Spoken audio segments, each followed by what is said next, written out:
여러분 안녕하십니까? 정관용입니다. 오는 2022년부터 고등학교에서도 대학처럼 원하는 과목을 골라서 수강하고 정해진 학점을 채우면 졸업하는 고교 학점제가 도입된다고 합니다.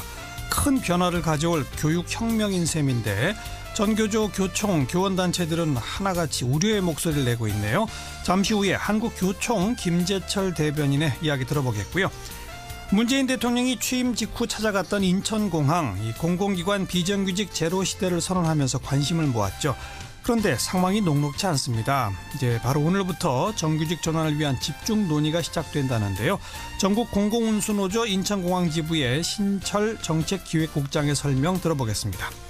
7시 5분 시작되는 2부 이슈토크 준비했습니다. 오늘은 가장 큰 최근의 논란, 이른바 특수활동비 논란 토론해 보겠는데요.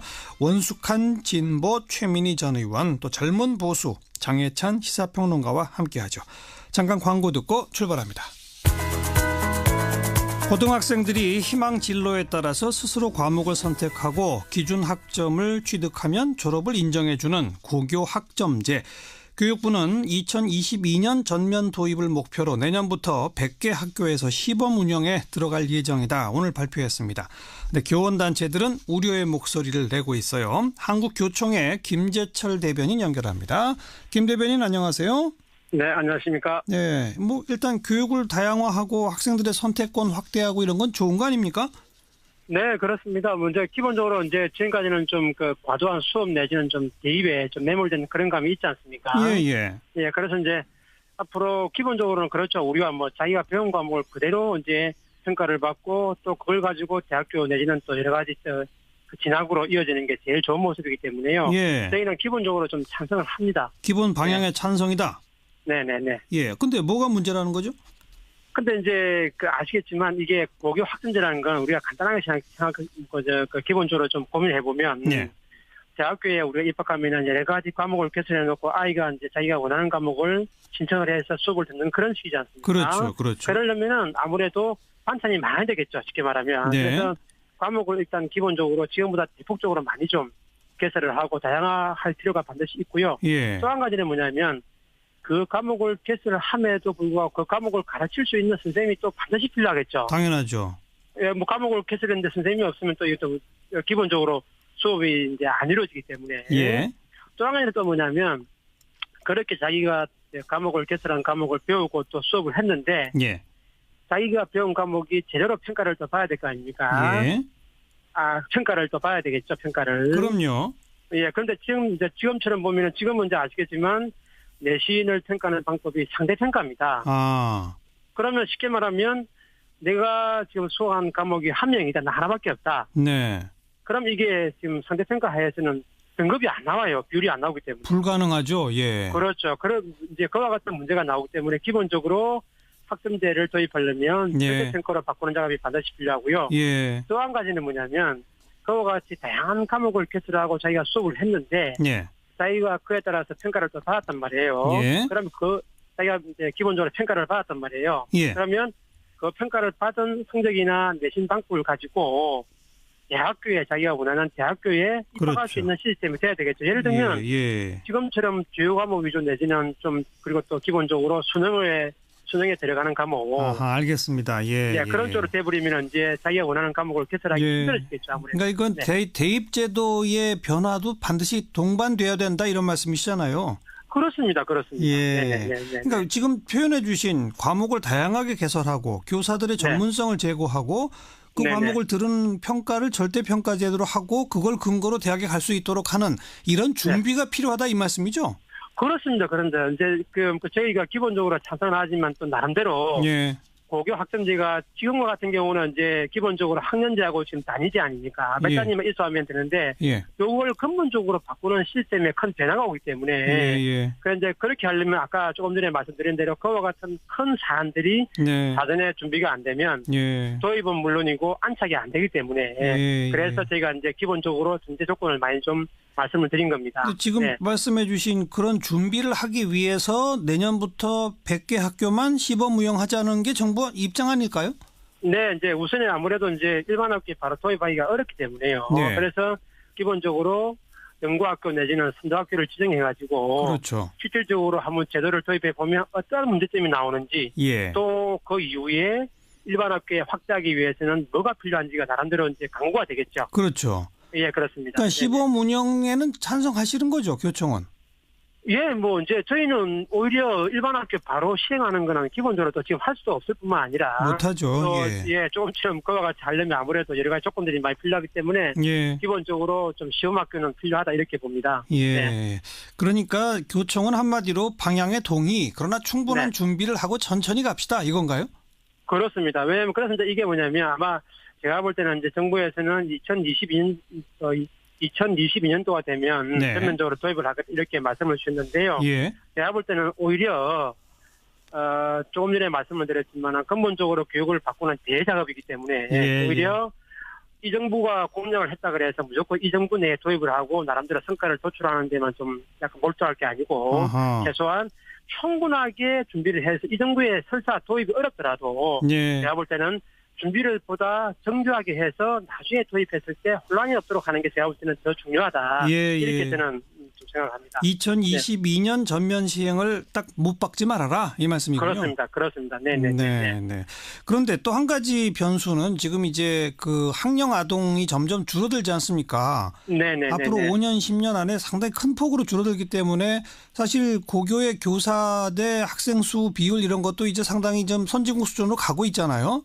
네, 그렇습니다. 그렇다면 우리 교사분들도 이런 식의 그 다양한 과목을 개설해서 뭐 네. 학년에 관계없이 소수의 학생이라도 듣게 하는 이런 거는 교사들한테도 좋은 거 아닐까요? 기본적으로 이제 그 학점제 제도가 기본적으로 갖는 여러 가지 좋은 점이 많기 때문에 예. 제가 볼 때는 학점제를 도입하려면 방금 말씀드린 대로 교과목 내지는 교사 수급도 필요하지만 예. 사전에 예비교원을 양성하는 그 단계부터 예. 그와 같은 걸 고려해가지고 교사를 양성하는 것이 반드시 필요합니다. 왜냐하면 그 기본적으로 우리나라는 지금 이제 그 목적형 기본적으로 그 사범대학이기 때문에 예. 그 교대나 사범대학교 외에 다른 대학교에서 교사를 좀 들어오기 힘들어요. 그렇죠. 그렇다면 뭐냐면 예비교사들이 양성하는 그 단계부터 네. 고교 학점제를 염두에 두고 예. 어느 정도 그 과목에 개설이 많이 되고 있는 또는 수요가 많은 그런 과목들 예. 위주로는 최소한 미리 준비하는 게 필요하다 그렇게 보여집니다. 교원 네. 양성 체계도 또한 개혁이 동시에 필요하다. 그렇습니다. 그리고 그렇습니다. 대학 입시 제도도 개혁이 필요하고 정말 큰 작업이네요. 이거는요 아마 제가 볼 때는 지금 사실은 이제 기본적인 물리적인 그와 같은 조건들은 제가 볼 때는 정부가 어느 정도 집중을 하고 예. 또 하면 되는데 예. 아마 아이들이 가장 관심이 많은 분야는 뭐냐면 자기가 배운 과목을 가지고 대학교에 과연 갈 수가 있느냐 이 문제거든요. 그렇겠죠. 왜냐하면 제가 이제 배우지만은 또 설사 과목이 개설 안 되면 안 배우면 그만이에요. 네. 근데 문제는 뭐냐면 네. 그렇더라도 자기가 배운 과목이 대학교에 어떻게 반영이 되고 또 내가 배운 과목이 어떻게 평가를 받고 하는 부분이 제가 볼 때는 더 또 큰 문제가 될 수 있다 이렇게 봅니다. 그렇죠. 네. 그리고 규모가 작은 그 농어촌 고등학교들이 있지 않습니까? 그렇습니다. 그런 데들은 다양한 과목을 개설하고 싶어도 어렵지 않을까요? 예, 그런 데는 이제 기본적으로 그 교사 수급도 어렵고요. 예. 또 이게 또 멀다 보니까 이제 지금 정부에서 생각하는 게 뭐냐면 한 학교에서 개설이 어려우면 네. 인근 학교에 가서 이제 같이 공동으로 개설을 하고 아니면 또 그게 또 안 되면 이제 온라인으로 강의를 하겠다 이런 방식입니다. 아, 온라인 강의까지. 네네네. 예. 근데 문제는 뭐냐면 대도시나 이런 데는 학교가 비교적 인근에 있기 때문에 이동 내지는 또 가는 데는 문제는 안 되지만 농어촌은 멀죠. 중소도시 이런 데는 멀기 때문에 또 가는 과정에서 예를 들어 안전사고 문제, 네. 이동의 불편함 네. 같은 게 있기 때문에 아무래도 큰 도시에 비하면 작은 도시 내지는 농산 어촌 같은 경우는 좀 조금 이렇게 좀 차등이 나올 수밖에 없다, 좀 불리할 수밖에 없다. 그와 같은 판단이 듭니다. 거기에 네. 대한 대책도 또한 동시에 강구해야 한다. 그렇습니다. 이게 한두 가지가 아니에요. 굉장히 알겠습니다. 이게 좀 많습니다. 네. 네. 뭐 교총도 일단 방향에는 동의하시니까 이걸 네. 그 가능한 한 좀 조기에 이 정착시킬 수 있도록 적극 협조하실 거죠? 정부의 그렇습니다. 정부랑 네, 반대해서 뭐 이런 건 아닌 거죠? 저희는 반대를 하지 않습니다. 알겠습니다. 오늘 여기까지 네. 말씀 듣죠. 고맙습니다. 감사합니다. 네. 네. 충분한 준비를 하되 또 너무 시간을 끌어서는 곤란하니까 충분한 준비 그리고 조속한 정착 기대해 보겠습니다. 한국교총의 김재철 대변인이었어요.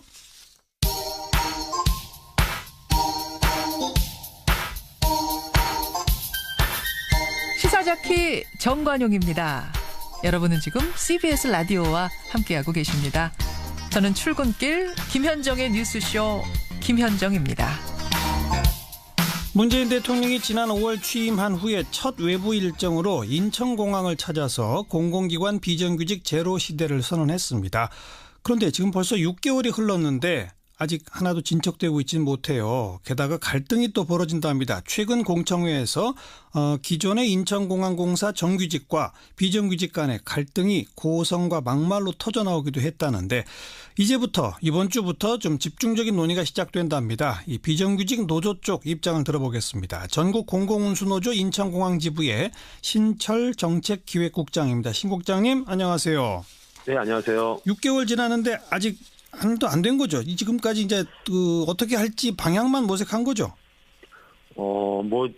논의가 많이 진행됐고요. 아, 그래요? 노사 간 쟁점을 확인했다 이렇게 저는 생각하고 예. 오늘도 지금 2시부터 진행된 회의가 지금도 하고 있습니다. 아, 그래요? 이번 주에는 예. 합의를 위해서 노력을 하고 있습니다. 예. 지금 인천공항에 전체 직원이 몇 명이고 그중에 정규직이 몇 명, 비정규직이 몇 명이에요? 네, 지금 이제 올해 연말까지 다 뽑힐 것까지 감안하면요. 네. 약 13,000명 정도 되는 거고요. 예. 그중에 이제 정규직은 기획 관리 사무직에 약 1,250명 정도가 일하고요. 비정규직은 연말까지 기준으로 하면 약 1만 명 정도가 인천공항의 각종 시설 운영, 그다음에 시설 유지 보수, 예. 소방, 검색, 경비 등 보안 분야, 예. 그다음에 환경미화 등에서 일하고 있습니다. 약 한 85%에서 87% 사이가 전체 노동자 중에 그 정도가 간접고용 비정규직으로 일하고 있습니다. 정규직은 그냥 기획 관리 그쪽만 있는 거군요. 예, 주로 그쪽에 있습니다. 그 정규직이 지금 노조가 있죠. 네, 있습니다. 그분들하고 지금 비정규직 분들하고 좀 갈등이 있다면서요? 최근에 공청회에서 고성도 오갔다면서요? 네, 입장 차이가 좀 있는 것도 문제인데, 그날 말씀하시기가 좀 안타까운 고성이 좀 오가기도 했는데요. 예. 연구자의 자질을 문제 삼는다거나, 그래서 좀 감정적으로 흐를 뻔했던 측면이 있고, 예. 정규직 노동자들이 이렇게 발언을 했는데, 우리 환경미화 노동자들이 눈물을 흘리기도 했고요. 예. 좀 그런 안타까운 점이 있었습니다. 그 공청회 관련 기사를 제가 쭉 좀 보니까 쟁점이 두 가지더라고요. 한 10,000명에 달하는 비정규직 중에 정규직화할 대상이 몇 명이냐. 그리고 그 정규직화 한다면 인천공항공사가 직접 고용하는 거냐, 자회사를 통해 고용하는 거냐. 이게 하나의 쟁점이고, 또 하나는 정규직으로 전환할 때 그냥 고용을 바로 승계하는 거냐, 아니면 다시 공개 채용 절차를 밟느냐. 이 두 가지던데 맞죠? 네, 맞습니다. 그럼 하나씩 좀 일단 비정규직의 입장을 말씀해 주세요. 정규직 전환 대상은 어느 정도가 맞다고 보십니까? 공청회에서는 이제 한국농률협회, 그다음에 한국노동사연구소 두 군데가 발표를 했고요. 이제 저희 생각에는 한국노동사연구소가 발표한 안이 더 적합하다고 생각하는데요. 네. 뭐냐면 그 생명 안전 분야를 직접 고용하라고 이제 정부 가이드라인에 나와 있는데 그건 생명 안전 분야만 직접 고용하라는 뜻이 아닙니다.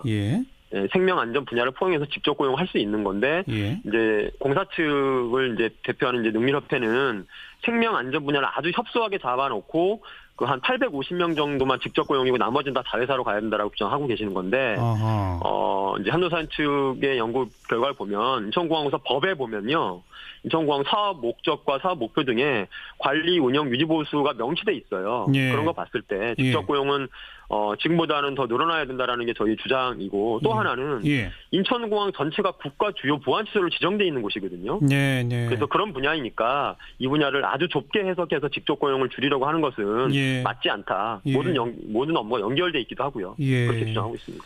그런데 또 전원을 다 본사 직접 고용을 요구하시는 건 아니죠? 자회사 고용도 어느 정도는 받아들일 수 있는 거죠? 저희가 자회사라고 말을 하지 않고 별도 회사라고 말씀드리고 있는데요. 별도 회사에 갈 노동자들도 이제 불안해하면 안 되잖아요. 고용이라든지 이런 것들이 불안해하면 안 되고, 운영상의 불안한 점이 있으면 안 되고, 그 다음에 현재까지 우리가 이제 폐해라고 하는 간접 고용의 문제를 해소하기 위해서 모회사 인천공항공사와 교섭 이런 게 가능해야 된다. 그런 조건을 수용한다면 우리 별도 회사에 대한 것도 열어놓고 논의할 수 있다. 이렇게 생각하고 있습니다. 그리고 이제 공개 채용 방식을 하자는 것이 정규직 노조 쪽의 입장인데 거기에 대해서 어떻게 보세요? 저희가 그동안 수차례 말씀드렸는데요. 다시 한번 명확하게 말씀드리고 싶은 게 우선 있는데, 지금 인천공항 비정규 노동자들이 정규 전환하는 그 업무가 지금 현재 정규직 노동자들이 일하는 기획 사무관리 업무가 아니에요. 전혀 다르죠. 예, 전혀 다른 거고 정규직 노동자 평균 연봉이 한 8천만 원 되는데요. 예. 그 연봉을 받겠다는 것도 전혀 아닙니다. 예. 현재 하는 일, 시설 유지, 운영, 그다음에 유지 보수, 보안 경비, 환경미화 업무 지금 하는 일을 네. 지금과 똑같이 하되 고용이 안정되길 원하고 예. 하청업체가 아무것도 안 하면서 그동안 가져가던 이윤 관리비 비용 등을 네. 노동자에게 달라는 거 돌려달라는 거거든요. 예. 그래서 그런 면에서 기회 평등 얘기가 나오거나 경쟁 채용이 돼야 된다라는 것은 예. 이게 상황의 본질을 좀 다르게 보시는 것 같고 저희는 좀 그거는 바람직하지 않다고 생각하고 있습니다. 근데 정규직 노조 쪽은 그 기존에 일하던 분들을 그냥 자동으로 다 고용 승계하게 되면 이 인천공항공사 노리고 준비해온 취업준비생들한테 역차별이 될 수 있다는 주장도 펴던데요. 네, 그 역차별을 이제 말씀하시는 게 저희가 이제 그것도 좀 반대하는 입장인데. 네. 취업 준비생이 준비하는 분야가 주로 사무관리직이고요. 아하. 예, 이 분야는 공사 규모가 이제 앞으로 커지잖아요. 예. 그러면 더 뽑아야 돼요. 앞으로 더 뽑아야 되고. 예, 그렇죠. 아까도 말씀드렸다시피 우리가 지금 정규직 전환하는 분야가 그 분야랑 저는 다른 분야라고 말씀드렸고, 네. 지금 정규직 전환돼서 그 취준생이 들어와야 될 자리 저희가 피해를 준다면 저 역차별이라고 할 수 있지만 그게 아니다. 지금 정규 전환되면서 취준생이 취업하고자 하는 분야는 우리 노동자들이 더 늘어나니까 그분들을 관리하기 위해서 취준생이 원하는 취업이 더 늘어나야 돼요. 예. 심지어 그래서 공사가 올해는 공사 사무관리직을 지금 160명을 뽑고 있거든요. 네. 작년보다 100명 더 늘리는 겁니다. 아하. 저희는 그분들과 경쟁을 하거나 그분들 역차별을 하는 일이 전혀 아닙니다. 전혀 영역이 다르고 네. 예를 들어 전문성도 다른 분야이기 때문에 네, 그렇습니다. 공개 채용할 이유가 없다 이 말씀이군요. 네. 그렇지만 정규직하고 비정규직 지금 이제는 그 구분이 사라지고 어쨌든 전부 다 함께 한 직장에서 일하게 되면 지금 두 노조가 이렇게 서로 다투고 갈등 보이는 건 좀 안 좋은 거 아닐까요? 그래서 그 부분에 대해서도요. 저희가 노조법상 그 사측 그러니까 공항공사죠. 공항공사와 이제 3자가 합의를 하면 현재 각자의 단협이라든 이런 것들 다 보존하고 각각 따로 공항공사와 교섭할 수 있게끔 저희는 다 그렇게 하겠다. 그래서 정규직 노조의 권리를 침해하거나 이렇게 안 하겠다라는 걸 이미 말씀드리고 있는 상황입니다. 알겠습니다. 그 부분에서는 전혀 걱정 안 하셔도 될 거라고 생각합니다. 이번 주부터 집중 논의가 된다니까 좋은 결과를 좀 내주셔야 다른 공공기관에도 좀 모범이 될 것 같아서요. 좀 기대하면서 지켜볼게요. 맞습니다. 고맙습니다. 네, 고맙습니다. 전국 공공운수노조 인천공항 지부의 신철 정책기획국장이었습니다. 윤태곤의 뉴스 사이다. 윤태곤 실장 어서 오십시오. 네, 안녕하세요. 내년도 예산안 처리 법정 시한 이제 얼마 안 남았어요. 네, 12월 2일까지 돼야 되거든요. 그러니까요. 이거 역산해 보면은 30일에는 예결위 전체 회의에서 예산안 처리가 돼야 돼요. 30일이면 사흘 뒤잖아요. 그렇죠. 그 본회의는 거기서 토론을 하는 게 아니라 그냥 표결만 하는 거지 않습니까? 30일까지 돼야 되는데 지금 일정을 짚어보면은 예결특위는 돌아가고 있어요. 지금 이 시간도 마찬가지인데 14일부터 해가지고 24일까지 감액 심사를 마쳤는데 감액 심사 다 끝난 게 아니라 보류 사업이 있습니다. 뒤에 말씀드릴 텐데 보류 사업이 되게 많아요. 지금 여야 3당 예결위 간사가 보류됐던 사업하고 증액 사업, 지금 이른바 이국종법 이런 이야기 나오고 있지 않습니까? 그런 건 이제 증액 사업에 속하겠죠. 그걸 논의 중입니다. 30일까지 예산안을 합의하지 못할 경우에 다음 달 2일 열리는 국회 본회의에는 정부 원안이 자동 부의가 돼요. 자동 부의되죠. 하지만 자동 부의가 되더라도 여야가 심사를 계속해서 수정안을 상정시킬 수가 있는 거고 이거는 부의가 되는 거지 처리가 되는 건 아니거든요. 그래도 어쨌든 자동 상정이라고 하는 거는 새로 만들어진 제도예요. 그렇죠. 국회 선진화법에 따른 거죠. 지금 가장 큰 쟁점이 어떤 것들이에요? 이게 매년 똑같은 이야기인데요. 두 가지로 나눠보면은 쟁점을 가지고 줄다리기를 하고 있고 나머지 부분들은 졸속으로 설렁설렁 넘어가고 있고. 쟁점이 뭐죠? 최대 쟁점은? 공무원 증원하고 최저임금 인상에 따른 일자리 안정 지원 자금 그리고 탈원전 관련 신재생 에너지 사업 등인데 이제 공무원 증원은 원래 여야가 첨예하게 대립하는 거지 않습니까? 지난번에 이제 추경 예산 때도 이게 쟁점이 되지 않습니까? 그랬죠. 근데 이제 1차적으로 그때는 뭐 저 소방관이라든지 경찰이라든지 군인 이쪽부터인데 네. 이제는 이제 사회복지 쪽이 이제 늘어나는 것이죠. 예. 그리고 최저임금 인상에 따른 일자리 안정자금은 내년도에 최저임금이 큰 폭으로 올라가지고 네. 이제 자영업자, 중소기업 이쪽에 직접 지원하는 게 3조예요. 그렇죠. 이걸로 줄다리기를 하는데 근데 제 생각은 이렇습니다. 이게 뭐냐면요. 네. 야당이 아무리 반대를 하지만은 최저임금 올린 걸 도로 깎을 수는 없잖아요. 안 되죠. 그렇죠. 예. 이럴 때는 이제 야당이 불리한 게 있는데 지원 예산이 확보가 안 되면은 최저임금 올라놓고 자영업자들은 물론 3조도 부족하다라고 하지만은 이것도 못 주면은 발등에 불이 떨어지고 그 화살은 결국 야당한테 다 돌아가지 않겠습니까? 예. 이건 제가 생각할 땐 좀 처리가 될 것 같아요. 네. 그럼 야당들의 그 논리는 공무원 중원도 뭐 원천 반대 이런 건 또 아니잖아요. 그러니까 뭐 일부는 이제 찬성이고 반대인데 근데 야당 이야기들도 일리가 있는 거 한 가지는 17만 명 하려면은 이제 세목들을 쭉 만들어 와야 되는데 아직도 부족하다 이런 게 있거든요. 네. 그리고 일자리 안정자금 3조 원 같은 경우에도 정부가 원래 내년에만 한다라고 했다가 그게 그 문 대통령 임기 내에 10,000원까지 올리려면 후내년에도 또 올라가야 되는 것이고 그렇죠. 내년 지난다고 자영업이 확 잘 되라는 보장도 없지 않습니까? 이걸 2년 유지할 수 있다 이렇게 하고 있기 때문에 거기에 대해서 좀 명확한 걸 내놔라 네. 이런 요구가 있는 거죠. 하지만 말씀드린 대로 시간은 짧아요. 며칠 안 되지만 아무튼 그 큰 쟁점에 대해서 뭔가 타결을 해야 된다 이거고 그렇죠. 아까 그 쟁점 중심으로 다투되 나머지는 대충 졸속은 뭐예요? 그러니까 올해는 또 특수성이 있습니다. 대선이 5월 달에 열렸잖아요. 그리고 박근혜 정부가 대통령 탄핵되고 해가지고 대행 체제였지 않습니까? 예.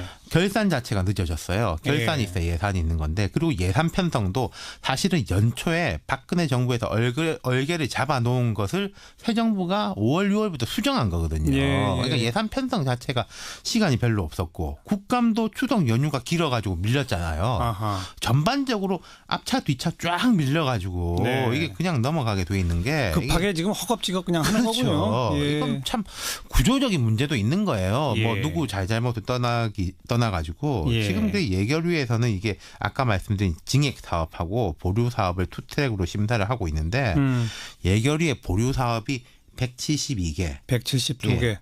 그리고 보통 우리 공부할 때도 그렇지만은 뒤로 밀려넣는 건 어려운 것들이지 않습니까? 예. 그러니까 이게 급하게 넘어갈 가능성이 높다는 거죠. 몇 개 주고 몇 개 받고 이런 식으로. 네. 그 사이에 또 쪽지 예산 같은 거 몇 개 들어올 거고. 실제 예산 들어가겠죠. 네. 네. 며칠 안 남았습니다만 아무튼 뭐 그래도 충실한 심의를 해주기를 네. 그래도 기대해 봐야죠. 그렇습니다. 수고하셨어요. 감사합니다. 예. 그와 같은 걸 고려해가지고 조사를 양산한 것이 반드시 필요합니다. 왜냐하면 그 기본적으로 우리나라는 지금 이제 그 목적형 기본적으로 그 사범대학이기 때문에 예. 그 교대나 사범대학교 외에 다른 대학교에서 교사를 좀 들어오기 힘들어요. 그렇죠. 그렇다면 뭐냐면 예비교사들이 양성하는 그 단계부터 고교 확정제를 염두에 두고 어느 정도 그 과목에 개설이 많이 되고 있는 또는 수요가 많은 그런 과목들 위주로는 최소한 미리 준비하는 게 필요하다 그렇게 보여집니다. 교원 양성 체계도 또한 개혁이 동시에 필요하다. 그렇습니다. 그리고 그렇습니다. 대학 입시제도도 개혁이 필요하고 정말 큰 작업이네요. 이거는요 아마 제가 볼 때는 지금 사실은 이제 기본적인 물리적인 그와 같은 조건들은 제가 볼 때는 정부가 어느 정도 집중을 하고 또 하면 되는데 아마 아이들이 가장 관심이 많은 분야는 뭐냐면 자기가 배운 과목을 가지고 대학교에 과연 갈 수가 있느냐 이 문제거든요. 그렇겠죠. 왜냐하면 제가 이제 배우지만은 또 설사 과목이 개설 안 되면 안 배우면 그만이에요. 근데 문제는 뭐냐면 그렇더라도 자기가 배운 과목이 대학교에 어떻게 반영이 되고 또 내가 배운 과목이 어떻게 평가를 받고 하는 부분이 제가 볼 때는 더 또 큰 문제가 될 수 있다 이렇게 봅니다. 그렇죠. 그리고 규모가 작은 그 농어촌 고등학교들이 있지 않습니까? 그렇습니다. 그런 데들은 다양한 과목을 개설하고 싶어도 어렵지 않을까요? 그런 데는 이제 기본적으로 그 교사 수급도 어렵고요. 또 이게 또 멀다 보니까 이제 지금 정부에서 생각하는 게 뭐냐면 한 학교에서 개설이 어려우면 인근 학교에 가서 이제 같이 공동으로 개설을 하고 아니면 또 그게 또 안 되면 이제 온라인으로 강의를 하겠다 이런 방식입니다. 아 온라인 강의까지. 그런데 문제는 뭐냐면 대도시나 이런 데는 학교가 비교적 인근에 있기 때문에 이동 내지는 또 가는 데는 문제는 안 문제.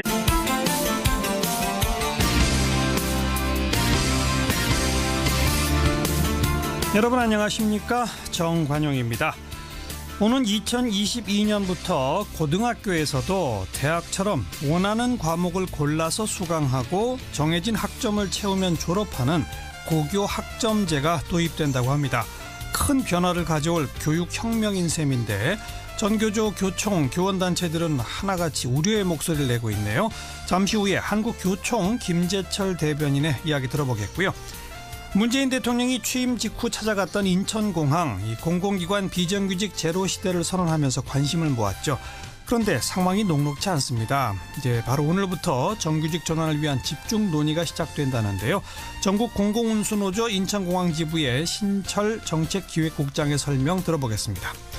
7시 5분 시작되는 2부 이슈토크 준비했습니다. 오늘은 가장 큰 최근의 논란, 이른바 특수활동비 논란 토론해 보겠는데요. 원숙한 진보 최민희 전 의원, 또 젊은 보수 장혜찬 시사평론가와 함께하죠. 잠깐 광고 듣고 출발합니다. 고등학생들이 희망 진로에 따라서 스스로 과목을 선택하고 기준 학점을 취득하면 졸업을 인정해주는 고교 학점제. 교육부는 2022년 전면 도입을 목표로 내년부터 100개 학교에서 시범 운영에 들어갈 예정이다. 오늘 발표했습니다. 근데 교원단체들은 우려의 목소리를 내고 있어요. 한국교총의 김재철 대변인 연결합니다. 김 대변인 안녕하세요. 네, 안녕하십니까. 네, 일단 교육을 다양화하고 학생들의 선택권 확대하고 이런 건 좋은 거 아닙니까? 네, 그렇습니다. 이제 기본적으로 이제 지금까지는 좀 과도한 수업 내지는 좀 대입에 좀 매몰된 그런 감이 있지 않습니까? 예. 그래서 이제 앞으로 기본적으로는 그렇죠. 우리가 자기가 배운 과목을 그대로 이제 평가를 받고 또 그걸 가지고 대학교 내지는 또 여러 가지 그 진학으로 이어지는 게 제일 좋은 모습이기 때문에요. 예. 저희는 기본적으로 좀 찬성을 합니다. 기본 방향에 찬성이다. 네네네. 예. 근데 뭐가 문제라는 거죠? 근데 이제 아시겠지만 이게 고교 학점제라는 건 우리가 간단하게 기본적으로 좀 고민해 보면 대학교에 우리가 입학하면은 여러 가지 과목을 개설해 놓고 아이가 이제 자기가 원하는 과목을 신청을 해서 수업을 듣는 그런 식이지 않습니까? 그렇죠. 그러려면은 아무래도 반찬이 많아야 되겠죠. 쉽게 말하면. 네. 그래서 과목을 일단 기본적으로 지금보다 대폭적으로 많이 좀 개설을 하고 다양화할 필요가 반드시 있고요. 예. 또 한 가지는 뭐냐면 그 과목을 개설을 함에도 불구하고 그 과목을 가르칠 수 있는 선생님이 또 반드시 필요하겠죠. 당연하죠. 예, 과목을 개설했는데 선생님이 없으면 또 이것도 기본적으로 수업이 이제 안 이루어지기 때문에. 예. 또 한 가지는 또 뭐냐면 그렇게 자기가 과목을 개설한 과목을 배우고 또 수업을 했는데. 예. 자기가 배운 과목이 제대로 평가를 또 봐야 될 거 아닙니까? 예. 평가를 또 봐야 되겠죠, 평가를. 그럼요. 예, 그런데 지금처럼 보면은 지금은 이제 아시겠지만 내신을 평가하는 방법이 상대평가입니다. 그러면 쉽게 말하면 내가 지금 수업한 과목이 한 명이다. 나 하나밖에 없다. 네. 그럼 이게 지금 상대평가 하에서는 등급이 안 나와요. 비율이 안 나오기 때문에. 불가능하죠. 예. 그렇죠. 그럼 이제 그와 같은 문제가 나오기 때문에 기본적으로 학점제를 도입하려면 상대평가로 바꾸는 작업이 반드시 필요하고요. 예. 또 한 가지는 뭐냐면 그와 같이 다양한 과목을 개설하고 자기가 수업을 했는데 오히려 일반 학교 바로 시행하는 거는 기본적으로 또 지금 할 수도 없을 뿐만 아니라 못하죠. 또 조금처럼 그와 같이 하려면 아무래도 여러 가지 조건들이 많이 필요하기 때문에 기본적으로 좀 시험 학교는 필요하다 이렇게 봅니다. 예. 네. 그러니까 교총은 한마디로 방향에 동의, 그러나 충분한 준비를 하고 천천히 갑시다 이건가요? 그렇습니다. 왜냐하면 그래서 이제 이게 뭐냐면 아마 제가 볼 때는 이제 정부에서는 2022년도가 되면 전면적으로 도입을 하겠다 이렇게 말씀을 주셨는데요. 제가 볼 때는 오히려 조금 전에 말씀을 드렸지만 근본적으로 교육을 바꾸는 대작업이기 때문에 오히려 이 정부가 공약을 했다 그래서 무조건 이 정부 내에 도입을 하고 나름대로 성과를 도출하는 데만 좀 약간 몰두할 게 아니고 최소한 충분하게 준비를 해서 이 정부의 설사 도입이 어렵더라도 제가 볼 때는 준비를 보다 정교하게 해서 나중에 도입했을 때 혼란이 없도록 하는 게 제가 볼 때는 더 중요하다. 이렇게 저는 좀 생각합니다. 2022년 전면 시행을 딱 못 박지 말아라 이 말씀이군요. 그렇습니다. 네네. 그런데 또 한 가지 변수는 지금 이제 그 학령 아동이 점점 줄어들지 않습니까? 네네. 앞으로 5년 10년 안에 상당히 큰 폭으로 줄어들기 때문에 사실 고교의 교사 대 학생 수 비율 이런 것도 이제 상당히 좀 선진국 수준으로 가고 있잖아요. 네, 그렇습니다. 그렇다면 우리 교사분들도 이런 식의 그 다양한 과목을 개설해서 학년에 관계없이 소수의 학생이라도 듣게 하는 이런 거는 교사들한테도 좋은 거 아닐까요? 기본적으로 이제 그 학점제 제도가 기본적으로 갖는 여러 가지 좋은 점이 많기 때문에 제가 볼 때는 학점제를 도입하려면 방금 말씀드린 대로 교과목 내지는 교사 수급도 필요하지만 사전에 예비교원을 양성하는 그 단계부터 자기가 그에 따라서 평가를 또 받았단 말이에요. 그러면 자기가 이제 기본적으로 평가를 받았단 말이에요. 그러면 그 평가를 받은 성적이나 내신 방법을 가지고 대학교에 자기가 원하는 대학교에 입학할 수 있는 시스템이 돼야 되겠죠. 예를 들면 지금처럼 주요 과목 위주 내지는 좀 그리고 또 기본적으로 수능에 들어가는 과목. 알겠습니다. 그런 쪽으로 돼버리면 이제 자기가 원하는 과목을 개설하기 힘들어지겠죠. 아무래도. 그러니까 이건 대입제도의 변화도 반드시 동반돼야 된다 이런 말씀이시잖아요. 그렇습니다. 그러니까 지금 표현해 주신 과목을 다양하게 개설하고 교사들의 전문성을 제고하고 그 과목을 들은 평가를 절대평가 제도로 하고 그걸 근거로 대학에 갈 수 있도록 하는 이런 준비가 필요하다 이 말씀이죠?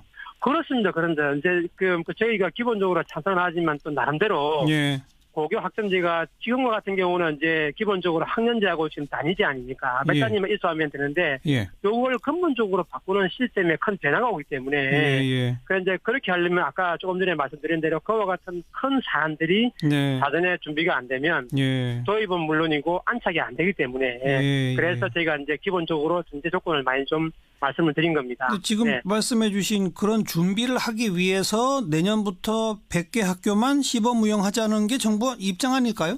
네, 이제 우선에 아무래도 이제 일반 학교에 바로 도입하기가 어렵기 때문에요. 그래서 기본적으로 연구학교 내지는 선도학교를 지정해가지고 실질적으로 한번 제도를 도입해 보면 어떤 문제점이 나오는지 또 그 이후에 일반 학교에 확대하기 위해서는 뭐가 필요한지가 나름대로 이제 강구가 되겠죠. 그렇죠. 그렇습니다. 그러니까 시범 운영에는 찬성하시는 거죠, 교총은? 뭐 이제 저희는